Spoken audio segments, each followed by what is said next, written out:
everybody from the Co-Optimus site, fans of the Co-op Classics. I am here today. I'm taking you on a tour of an arcade I recently spent some time in. This is the Cedar Amusement Park in Sandusky, Ohio. And my family just went here recently on a vacation. And I was pleased to find that there was an enormous arcade inside. And so I thought it'd be cool to give you a little bit of video. I recorded some video, show everybody all the cool stuff that was in the arcade here. There's a lot of stuff ranging from a bunch of redemption games to old electromechanical machines, all the way through Golden Age classics, even into stuff that was just released in the past few years. As you can see here, there's plenty of games to be had, a large interior space here full of games. We enjoyed playing Super GT here as an 8-player scheme, where you can all race against each other at the same time. Some motorcycle games here on the end, and here you can see a good shot of, well, there's the classic Centipede, one of my favorite games, one of the best games of all time. A well-worn Miss Pac-Man, looks like it's been around for many, many years, considering the grime on the sides. Looks to be still working okay. As I said, there's a lot of electromechanical games, and pre-video games, basically. There's Space Invaders, of course, one of the most popular games from the arcade era, late 70s. A wide-body Hercules pinball machine, that's a pretty rare sight. And several other vintage pinball machines, probably from the 60s and 70s, most of them. Here's our first co-op game, Wizard of War, which we covered on Co-op Classics before. Great little game, one of the earliest co-op games in our Co-Optimus database. Players were able to shoot each other, but they could cooperate and clear the maze of all these monsters. We covered this on a Co-op Classics before. I didn't get a chance to play it while I was at Cedar Point, but we did play it back in emulation. It's a good game. Highly recommended. If you have a chance to play it in the wild, I suggest you do so. It's got really cool cabinet art, too. The Wizard of War is pretty creepy. You can see another sit-down cabinet there, the side art on Space Invaders, which is one of the coolest of all time, in my opinion. Here we see an old electromechanical game, Super Shifter. It wasn't, unfortunately, working. In fact, many of the electromechanical games weren't working correctly. Here's Gorf. Many of you may know that if you're a fan of the vintage games. Cruisin' World is a popular, more recent game, and there's Defender, one of the hardest games you'll ever play, and one of the sweetest looking cabs, too, if you ask me. We also see, a lot of racing games. Racing games are popular at locations like this. I was really surprised to see Lunar Lander at the Cedar Point Arcade. This is a late 70s vector game, known for its unusual controller, and I didn't get a chance to play it, but I'd like to have. Robotron 2084, this is a great game. One of the first, if not the first, twin-stick shooter. Very fun. Here you can see some more of the pins.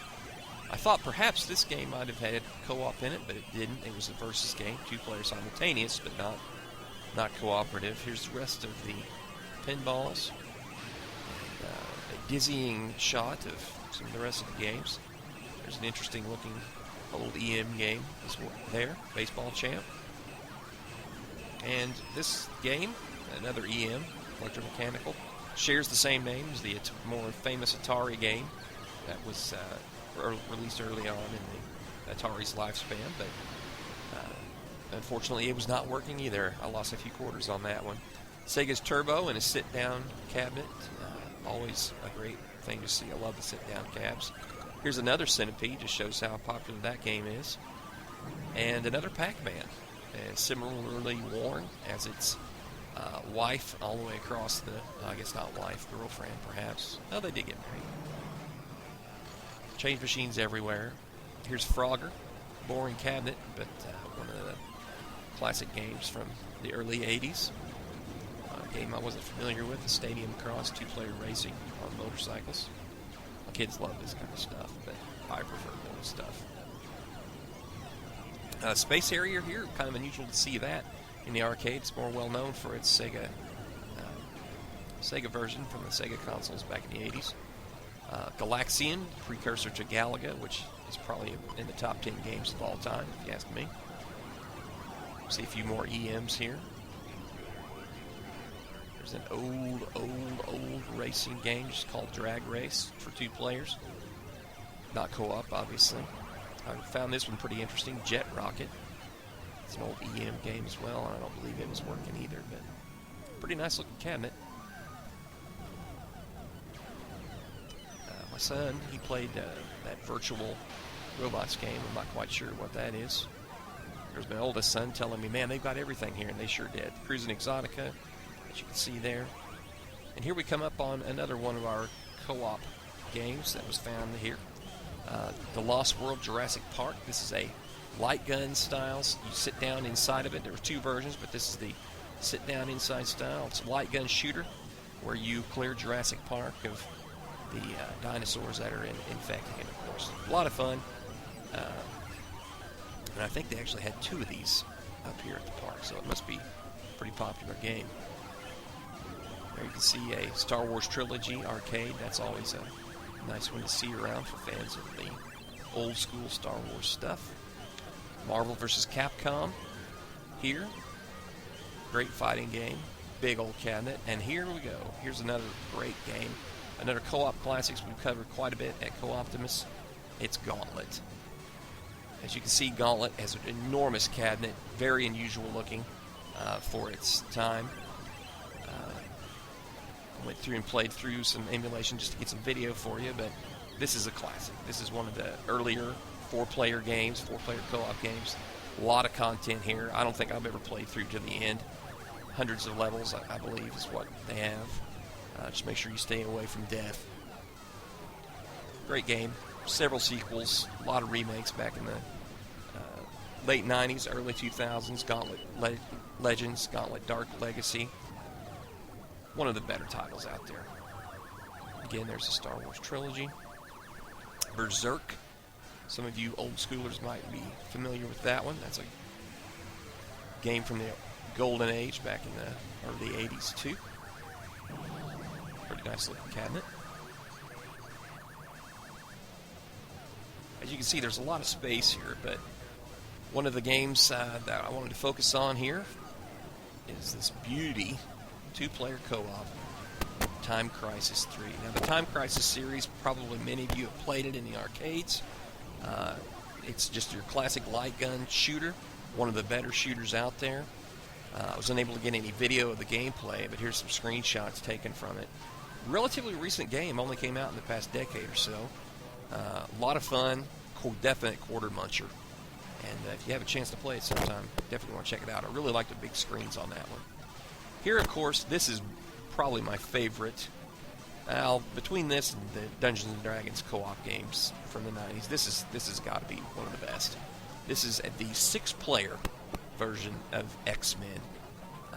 Pretty hard to find one of these out in the wilds, but this is I think most people are familiar with this one. I covered it at length on Co-Optimus. It was just recently re-released for the Xbox Live Arcade. It's pretty unusual to find the 6-player cabinet. Like I said, it's enormous. And this one had been well worn because you could tell the control panel had been recovered with what looked like shelf paper, and the marquee was missing and had been replaced as well. But the side art still looked real good. You can see that looks like Jim Lee art from back in the 90s.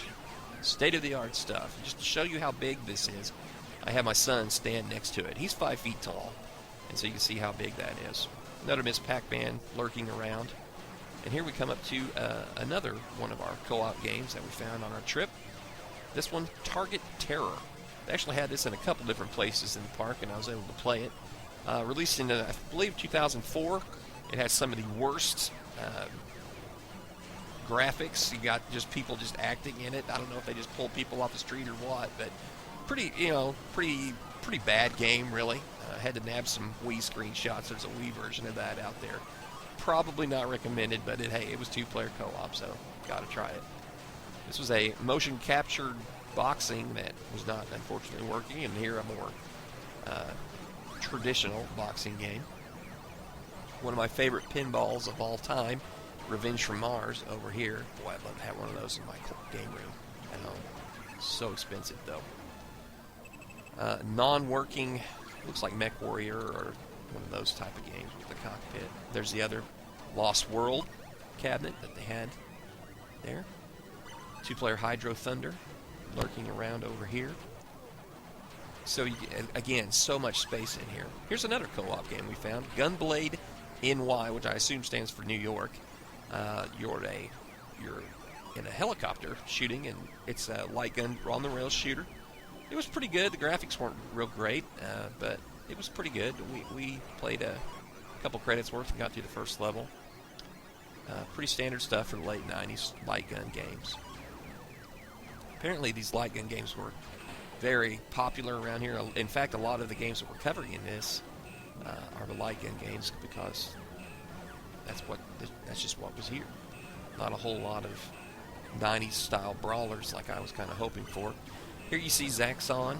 That's one of the earlier games to use kind of the isometric view in the arcades from back in the 80s. Another EM game next to X-Men there. And there's another copy of Combat.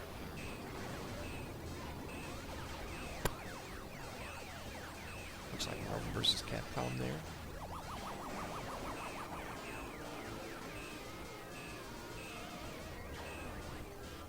And as you can see, there's a nice little area to eat. Big hockey. There's another Miss Pac-Man there. Showed that before. A lot of people in here. I was really kind of surprised. This was in the middle of the afternoon, so it was pretty hot outside, so that might have been why people were checking out the arcades. But it's nice. There's that huge 4-player air hockey table. You can see the little bowling lanes in there, the requisite big buck hunter that you see all over the place. Now we get to the really good stuff. The Aliens Extermination game. I had never seen this before, never even heard of it. It's a 2-player co-op, light guns. Well, it's not really light guns, more like the joysticks, but stellar graphics, incredibly intense gameplay, real visceral feel to it. My son was jumping when the facehuggers came and got on you.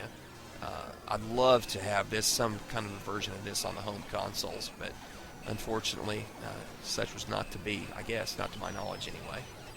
Very cool game. We'll get back to that big one over there that had such a big crowd later, but as you can see, most of this stuff, probably 40%, maybe 35 to 40% of the total space in this arcade was taken up by redemption games. I guess that's just what people can make money with now. Racing games, as you can see, I think there's 4 copies of Fast and the Furious down here. A lot of the linked racing games in this arcade. Plenty of whack-a-mole, so if that's your thing, well, this is the place to be. And as you can see, a lot of crane games, a lot of redemption-style games. It's kind of sad to me because I don't think of these as games even, really, but apparently that's what they have to make money to keep these arcades going, so I guess it's a necessary evil to me. Another Miss Pac-Man lurking around there. That one's in better condition than its partner in the back.